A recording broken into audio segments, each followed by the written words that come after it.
네, 김단태님은 2018년 12월부터 이 4기절 올웨더 포트폴리오에 10억을 투자를 해가지고 자그만치 24%의 수익을 내셔가지고 2억 이상 버셨습니다. 예! 안녕하십니까 할러님들, 강화국입니다. 이번 영상에서 제가 여러분들께 4계절 또는 올웨더 포트폴리오를 어떻게 투자를 하는지 아주 간단하게 설명드리겠습니다.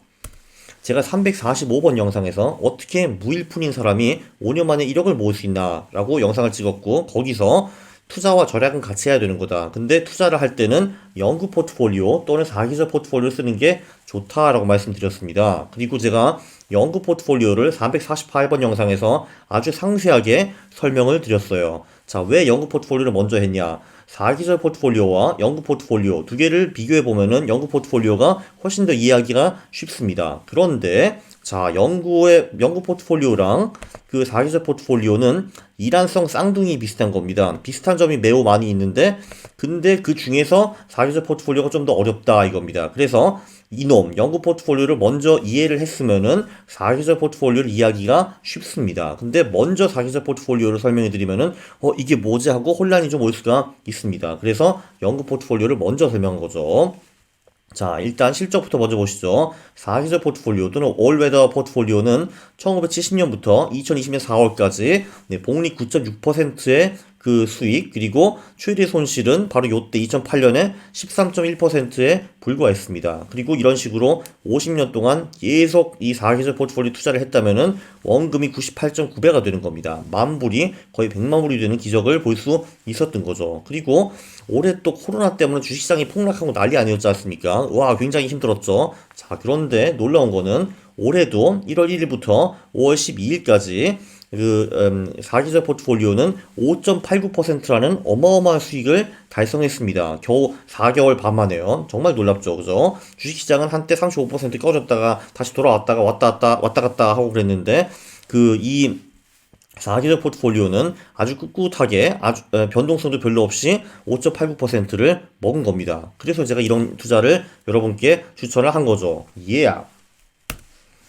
네, 50년 동안 이런 실적을 내면서 이제 많이 깨질 때를 볼 수가 있죠. 자, 예를 들면은, 자, 여기 이제 80년대 초반에는 이 4계절 포트폴리오가 13%까지 깨진 적이 있습니다. 이런 히스토리가 있네요. 근데 그 후에는 한동안 10% 이상 깨진 적이 없다가 금융위기 때 2008, 2009년 이때 한번 12% 정도 추락한 거를 볼 수가 있습니다. 자, 그런데 이 오렌지 그래프가 확 내려왔다가 다시 올라가잖아요. 다시 올라갔다는 거는 다시 이제 그 최고점을 돌파했다라는 뜻입니다. 그러니까 일시적으로 이렇게 10%씩 떨어지는 구간은 4번 있었죠. 하나, 둘, 셋, 그리고 4번 있었는데, 근데 또 일시적으로 떨어졌다가 다시 이제 최고점으로 컴백하는 시간이 그다지 오래 안 걸린다는 것을 볼 수가 있습니다. 굉장히 놀라운 포트폴리오죠.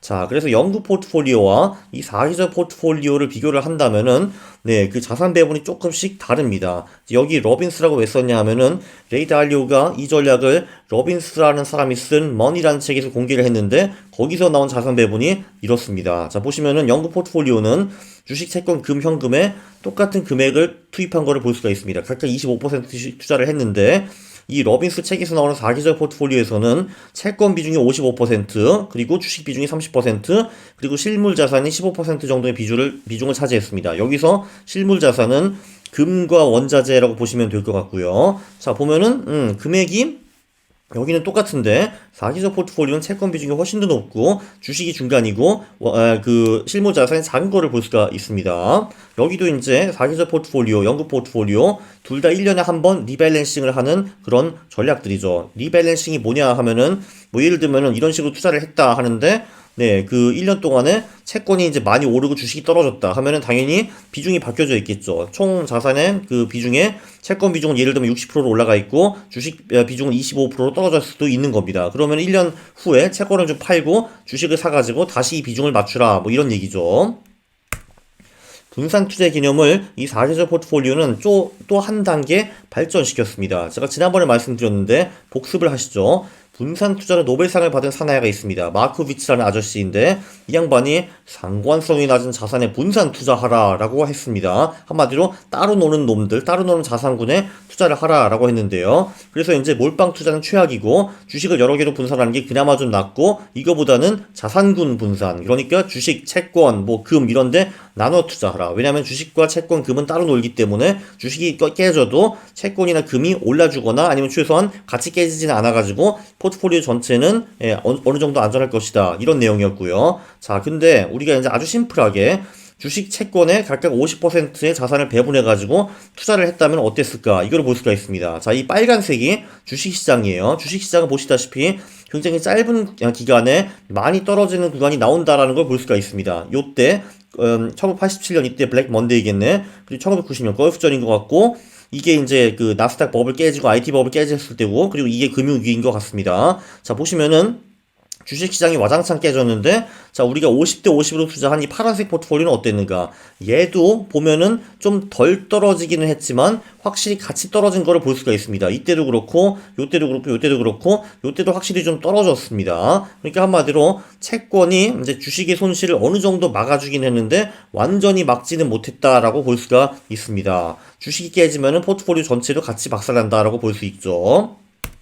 자, 근데 왜 그게 그러냐 하면은 그 주식의 변동성이 채권보다 훨씬 더 커서 그렇습니다. 변동성이라는 거는 그냥 말 그대로 한번 올라가고 내려갈 때 이제 많이 올라가나 또는 이제 적게 올라가고 내려가나 이런 거를 이제 말하는 건데요. 뭐 주식은 잘 아시다시피 하루에 주가 지수 전체가 뭐 5% 10% 움직이는 경우도 있습니다. 최근에 코로나 때문에 그런 일이 있었죠. 채권은 그렇게 변동성이 심하지 않습니다. 왜냐하면은 이 채권 만기일까지 보면은 채권을 발행한 사람이래. 그 기관이 또는 국가가 망하지만 않으면 원금을 되돌려 받을 수 있고, 그리고 그때까지는 이자가 꼬박꼬박 나오거든요. 그렇기 때문에 모든 수익이 고정되어 있기 때문에 채권의 변동성은 주식보다 낮을 수밖에 없습니다. 왜냐하면 주식이라는 거는 기업이 굉장히 잘 나가면은 와장창 오를 수도 있는 거고, 기업이 주는 배당도 엄청 오를 수 있는 거고, 또는 반대로 기업이 망해버리면은 주식은 휴지 조각이 될 수도 있는 거 아닙니까? 예, 그렇죠. 그렇기 때문에 주식의 변동성이 채권보다 높을 수밖에 없어요. 그 말은 뭐냐 하면은 자, 주식이 가끔 요럴 때 보면은 막 50% 60% 깨지는 경우도 분명히 있습니다. 이 금융위기 때 미국 주식도 50% 깨졌고 그 IMF 때는 한국 주식이 75% 깨진 적도 있죠. 주가지수 전체가요. 코스피가. 자, 근데 채권은 그럴 리는 없습니다. 물론 이제 저기 뭐 이상한 아프리카 국가에 채권에 투자를 했다. 그래서 얘가 망할 것 같아. 파산할 것 같아. 그러면은 채권도 당연히 뭐 마이너스 70% 마이너스 90% 이제 나올 수가 있긴 한데 우리는 지금 이제 뭐 선진국 채권을 생각하는 거죠. 예를 들면은 미국 채권에 투자를 하면은 미국은 망할 가능성은 별로 없습니다. 달러를 찍어내면 되거든요. 네, 어쨌든 그래서 주식이 50% 60% 깨질 경우 채권은 아무리 많이 빠지거나 올라봤자 20, 30%밖에 오르거나 깨지지 않습니다. 그래서 예를 들면은 가장 베스트 케이스가 이거잖아요. 주식이 막 깨졌습니다. 그럼 그때 이제 채권이 그거를 이제 방어하기 위해서 오르는 건데 문제는 주식은 맥시멈 50% 60% 깨질 수 있으나 채권은 맥시멈 50% 60% 오를 수가 없습니다. 변동성이 그만큼 적거든요. 그래서 주식이 50% 60% 깨질 때 채권이 할 수 있는 가장 베스트 시나리오는 한 20, 30% 정도 올라주는 겁니다. 근데 물론 매번 이렇지도 않죠. 그렇기 때문에 주식이 와장창 깨질 때 그 주식과 채권에 똑같은 돈을 투자를 했으면은 채권으로 그 손실을 커버할 수가 없는 겁니다. 자, 그런데 우리가 예를 들면은 주식의 자산의 30%, 채권의 자산 70%를 투자를 했다고 가정을 해봅시다. 그러면은 채권에 지금 2배 이상의 돈을 투입을 한 거잖아요. 얘가 30이고 얘가 70이니까. 자, 그럴 경우에 베스트 시나리오를 보면은 주식은 예를 들면은 60% 떨어진다. 근데 우리 자산에 30%만 들어있어요. 그러면은 포트폴리오 전체가 18% 하락을 할 겁니다. 0.3 곱하기 0.6이니까. 자, 근데 우린 채권이 0.70%를 투자를 했잖아요. 자, 채권이 베스트 시나리오에서 30% 올라준다라고 가정을 하면은 네, 그러면은 채권이 총 포트폴리오의 21%의 수익을 가져다 주는 겁니다. 0.7 곱하기 0.3이니까요. 자, 그러니까 이론적으로 채권에서 70% 그리고 주식에 30% 투자를 했으면은 네, 주식 손실을 채권이 커버해 줄 수 있다라는 거죠. 물론 이거는 베스트 시나리오에 이렇다라는 건데요. 자, 근데 실제로 어땠나 한번 보시겠습니다. 자, 이 파란 게 주식이 30%, 채권이 70% 포트폴리오인데, 자, 보시면은 주식이 4번 깨지잖아요. 요때 깨지는데, 네, 그때, 자, 이 우리 포트폴리오는 여기 거의 깨지지 않았고요. 요때도 아랑곳하고 계속 올라주고 있고, 그리고 이때도 이제 주식은 많이 깨졌는데도 불구하고, 우리 포트폴리오는 건재한 거를 볼 수가 있습니다. 자, 2008년, 요때는 우리 그 30대 70 포트폴리오가 조금 망하기는 했는데, 당연히 주식시장보다 훨씬 덜 망한 거를 볼 수가 있죠. 그죠? 자, 그래서 이거는 뭐냐 하면은, 전문 용어로 해가지고, 금액 분산이 아니라 리스크 분산이라고 볼 수 있습니다. 그러니까 연구 포트폴리오 같은 경우는 금액을 분산한 거죠. 우리 자산을 그냥 동일하게, 그래, 내 돈 1억 있으면 2,500만 원 여기, 2,500만 원 여기, 이런 식으로 투자를 했는데, 자, 여기 사계절 포트폴리오는 그 리스크를 감안하고 변동성이 높은 자산에는 적은 돈, 그리고 변동성이 낮은 자산에는 많은 돈을 투자하게 설계를 해놨습니다. 그렇기 때문에 채권 비중이 가장 높고, 주식은 그 다음이고, 그 변동성이 굉장히 심한 실물 자산, 그러니까 금 원자재 비중은 작게 되어 있죠. 이런 거를 이제 볼 수가 있습니다. 이게 이제 레이 달리오의 묘수라고 볼 수 있죠.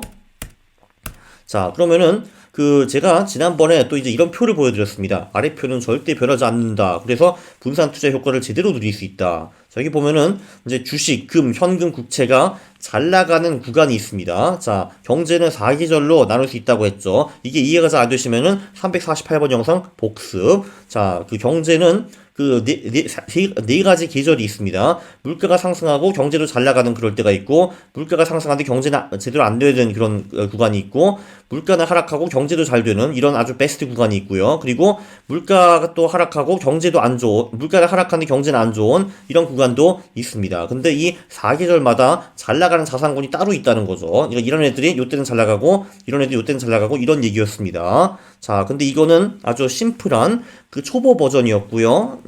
심화 버전은 이제 이거입니다. 이게 뭐야?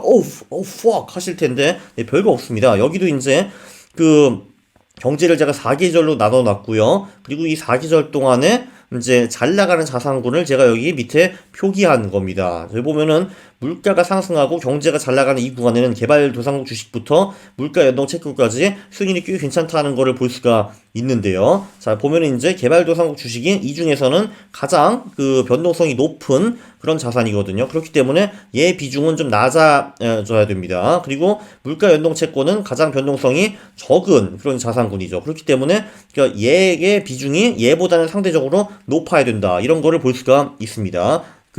그리고 이제 뭐 예를 들면은 물가가 하락하고 경제가 안 좋다. 이럴 때는 이제 금, 현금, 그리고 선진국 장기국채가 잘 나가는데, 아무래도 그러면 이제 금의 비중이 선진국 장기국채보다 낮아야겠죠. 왜냐면 금의 변동성이 더 높으니까요. 그런 거를 볼 수가 있습니다. 자, 그래서 뭘 사라는겨? 여기까지 당연히 왔죠. 자, 혹시 김단태라는 유튜버를 아시는지 모르겠습니다. 네, 김단태님은 2018년 12월부터 이 4기절 올웨더 포트폴리오에 10억을 투자를 해가지고 1년 기다려서 수익 인증을 하셨고요. 그리고 그 후에는 매월 수익 인증을 하시는 분입니다. 네, 그래가지고 2019년에 특히 올웨더 포트폴리오, 4기절 포트폴리오가 잘 나갔어요. 그래가지고 자그만치 24%의 수익을 내셔가지고 2억 이상 버셨습니다. 네, 이 김단태님은요, 이 올웨더 포트폴리오를 한국 ETF를 통해서 하는 게 아니라 미국에서 ETF를 직구하십니다. 미국 직구를 어떻게 하는가? 그거는 네이버에서 찾아보시든지 아니면 증권사에 가가지고 저는 미국 주식을 직구하고 싶습니다. 그쪽에서 친절하게 알려주실 겁니다.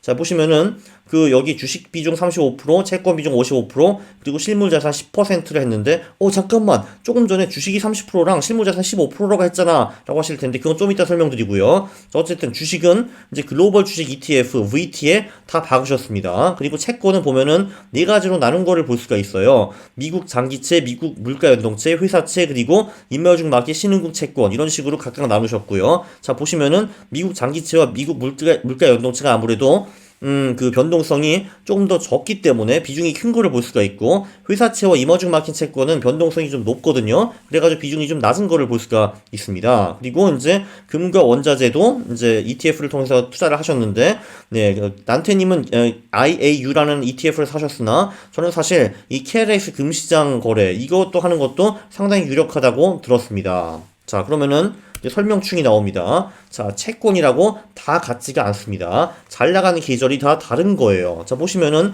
개발도상국 채권 같은 경우는 물가 상승할 때 오히려 꽤 잘 나가는 거를 볼 수가 있습니다. 그 이유는 뭐냐면은 개발도상국은 보통 원자재 같은 거를 캐가지고 팔거든요. 그렇기 때문에 그 물가 상승이 많이 될 때 원자재가 또 당연히 같이 올라가니까 이거를 팔면은 그 개발도상국 국가나 기업들이 돈을 더 많이 벌게 되고, 그리고 이 그 채권을 채권이 망할 가능성도 적어지고, 그리고 보통 이 개발도상국의 화폐도 같이 상승하게 됩니다. 그렇기 때문에 개발도상국 채권을 사놨으면은 물가가 상승할 때 오히려 괜찮은 거죠. 네, 물가 연동 채권도 비슷한 논리입니다. 물가 연동 채권이라는 거는 미국에서 발행을 하는 건데, 그 채권을 보통 사면은 그러니까 이자를 주잖아요. 근데 그 이자가 물가에 연동되어 있습니다. 그러니까 미국의 인플레이션이 갑자기 올라가면은 이 채권은 그 주는 이자가 또 늘어나게 됩니다. 그렇기 때문에 물가 상승이 왔을 때 그 대부분 채권들은 깨지는 게 맞는데 이 물가 연동 채권은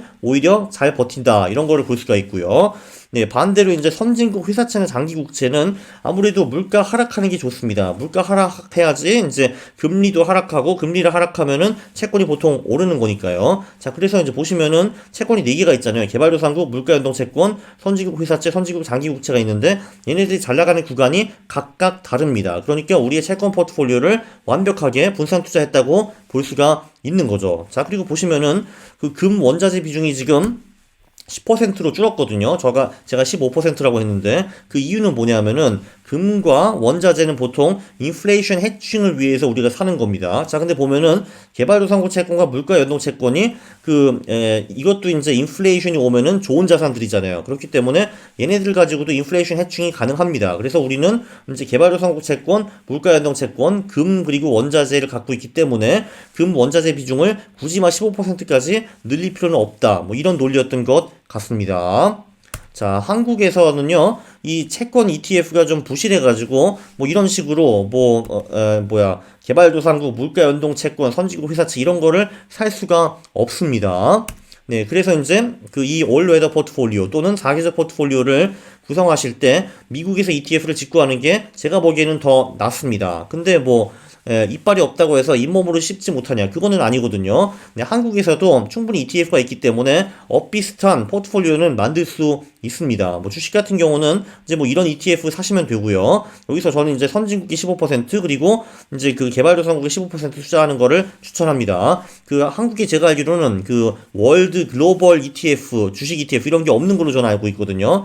채권 같은 경우도 네, 물가 연동채 이런 건 없으니까 장기채, 중기채 이런 식으로 적절히 나눠서 하시면 될 것 같고요. 금 같은 경우는 KLX 금시장 거래가 그 비과세이고 그리고 수수료 적기 때문에 추천해 드립니다. 원자재도 한국이 그 원자재 ETF가 없어요. 원자재 ETF가 없는 대신에 농산물 선물 ETF, 금속 선물 ETF, 은선물 ETF, 타이거 원유 선물 ETF 이런 것들이 있습니다. 그래가지고 이 4개에 각각 1.75%를 투자를 하면은 7.5% 비중이 나오게 되어 있죠. 참고로 저 같은 경우는 KB스타 미국 S&P 원유 생산기업 ETF라는 것도 샀습니다. 왜냐면은 제가 이걸 샀을 때 원유가 정말 똥가스로 떨어졌거든요. 그래가지고 원유는 왠지 오를 것 같아. 근데 원유가 오를 때 이 원유 선물 ETF가 좋을지 이 ETF가 좋을지 잘 모르겠어요. 그래서 반반으로 사자 하고 들어간 겁니다. 그래서 특히 이놈이 지금 많이 오르고 있고요. 얘는 제가 산 후에 좀 떨어졌습니다. 원유 선물 ETF는. 네, 그렇다 이겁니다. 네, 그러면은 이 정도면은 그래도 제가 4계절 올웨더 포트폴리오를 꽤 심플하게 설명한 거 아닌가 싶습니다. 그렇다고 생각하시면은 요약이 있네요. 네, 구독 얘기를 하려고 했는데 요약이 있습니다. 네, 자, 4계절 포트폴리오, 연구 포트폴리오는 이란성 쌍둥이. 왜냐면은 자세히 보시면 둘이 매우 비슷한 거를 볼 수가 있습니다. 상관성 낮은 자산에 분산 투자하는 거는 일단 똑같고, 그리고 경제 4계절이 있다. 그리고 그 4계절이 오면은 또 그거에 맞춰가지고 잘 나가는 자산군이 있다. 이 논리는 둘이 똑같습니다. 둘의 가장 큰 차이는 이제 현금에 투자를 하는지, 4계절 포트폴리오 같은 경우는 현금 비중이 없죠. 연구 포트폴리오는 총 자산의 25%를 현금에 냅둡니다. 자, 그리고 이제 금액으로 분산을 하느냐, 아니면 이제 리스크로 분산을 하느냐, 이게 가장 큰 차이라고 볼 수가 있고요. 논리적으로는 제가 보기엔 4계절 포트폴리오가 좀 더 탁월한데요. 근데 실적은 솔직히 비슷합니다. 뭐 9.8이나 뭐 8.8이나 사실 1% 정도 차이 나는 거거든요. 그게 이제 뭐 1년, 3년, 5년 투자하면서 전혀 보이지는 않을 겁니다. 근데 이제 논리적 구성으로는 제가 보기엔 4계절 포트폴리오가 좀 더 탁월한 것 같습니다. 그리고 완벽하게 4계절 포트폴리오를 만들려고 하면은 미국 직구를 하면서 ETF를 사야 되지 않는가 싶고요. 물론 이제 한국 ETF로 투자를 해도 네, 비슷한 실적은 충분히 나올 겁니다. 그래서 나는 미국 직구 못할 것 같아. 왠지 무서워. 나 안 해. 이런 분들은 그냥 한국 ETF로 하셔도 됩니다. 네, 그리고 이제 자, 바로 요 영상이 굉장히 유명한 영상인데, 김단태님이, 네, 그 본인이 이제 1년에 2억 번 거, 실적, 수익 인증을 하시는 이제 그 영상이고요. 네, 이분이 이제 이 영상뿐만 아니라 3번에 걸쳐가지고, 수익 인증을 하시고 자세히 설명을 하셨는데, 그게 너무 길고 귀찮다 하면은 제 영상을 보시면 됩니다. 제 영상은 13분 만에 이 3개 영상에 들어가는 내용을 전부 다 해치웠거든요. 자, 이제 다시 한번 말씀드리겠습니다. 네, 제가 보기에는 4계절 포트폴리오를 제가 꽤 간단하게 설명을 한 것 같은데요. 그렇다고 생각하시면은 구독을 하시고, 그리고 영상이 너무 재밌었다 하면은 좋아요를 누르는 겁니다. 아직도 싫어요를 누르는 사람들이 있습니다. 그런 사람들을 제가 매우 싫어합니다. 감사합니다.